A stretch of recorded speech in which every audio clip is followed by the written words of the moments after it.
Joe Swinson there. Let's pull away from there. Let's talk now to the Conservative MP for St Ives, Derek Thomas, who will have been looking on that because you have, well, let's face it, a very slim majority, 312, and it's the Liberal Democrats who at the moment are chasing you. So what is the strategy going to be here?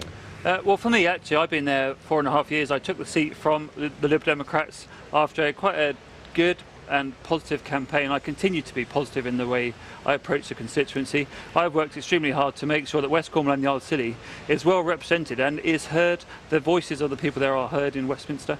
And so my positive campaign will be all about how we can have a healthier and greener environment, both in West Cornwall, Cornwall as a whole, and also on Scilly. And that I'll really make it positive and make sure that people understand the opportunities available if we can just get on with the job. You've not even mentioned Brexit. I've mentioned Brexit because actually the amazing thing is that people want that done so they can move on to this. So when Boris in PMQ's made that very clear. Let's get Brexit done, because actually then it helps us to concentrate on how we care for the environment, how we respond to the climate crisis, how we make sure that actually we create really skilled jobs in response to our response to the climate crisis. So in construction, in renewable energy, in responding to all the challenges we face, there's a real opportunity for areas where low wages are the norm to actually bring up those wages and make life much better for people in a healthier, greener place. You seem to be agreeing more with Jeremy Corbyn, who in Prime Minister's questions was saying it's issues that this policies are going to be fought on this election. It's not about Brexit. But isn't there a risk that Brexit overshadows everything here? I think that's possible, and the only reason we're here is because Jeremy Corbyn and others blocked us getting the withdrawal agreement through. So let's face it, it is going to be about Brexit for lots of people, because I stand in a seat where the Brexit Party want us to crash out with no deal, the Lib Dems want us to cancel things altogether without going to the people for a vote. And so I'm here saying, actually, we get the agreement through, and then we work to a future relationship of trade and cooperation. But I want to be really clear that Boris, from the minute he got into number 10, has focused most of his time when he's talking to the public about the domestic policy, about the extra police, about the extra funding for schools, about extra money in Cornwall for health and social care and hospitals. And that's what people really want to hear. They want to know that we can get on with this domestic agenda. If your constituents are so concerned about Brexit and moving on, the Liberal Democrat approach of concentrating obviously on, they want to have another referendum, they don't want they don't want a Brexit as such. Is that just going to be a straight fight in reality? I think it's likely to be, but actually Jo Swinson isn't saying that. She says she wants to be Prime Minister to stop Brexit altogether, to not even have a people's vote. And that really upsets my constituents.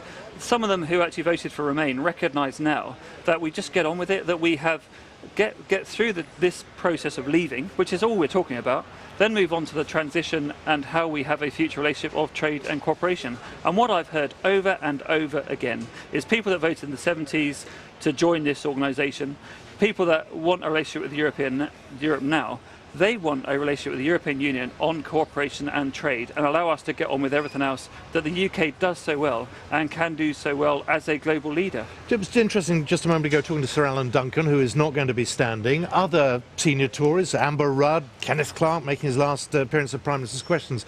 Is that going to be damaging for the Conservatives to lose people of that sort of quality? Well, I don't know. They've been here a long time and it's actually good. I mean, I benefited from being able to replace someone who's been here a long time and bring fresh blood into modern day politics, and actually a greater variety of talent and skills. I come from a building background.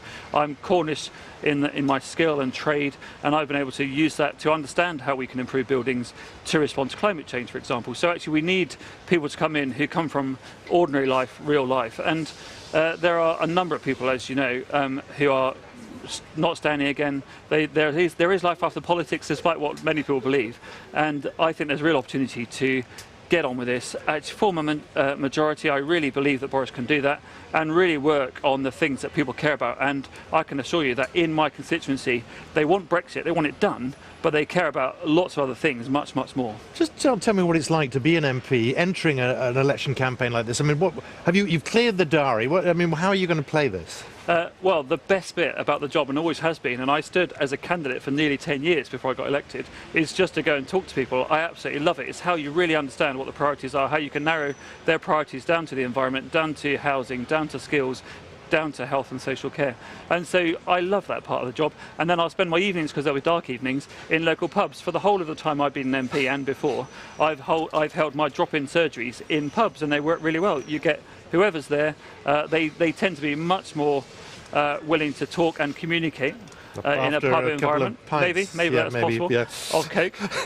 And so actually, it's a really good place just to chat to people and talk at their level. Because let's face it, I am working class, missionary parents, did a building job before I got elected, so I still understand what it is like for ordinary families who actually are not earning a great deal of money.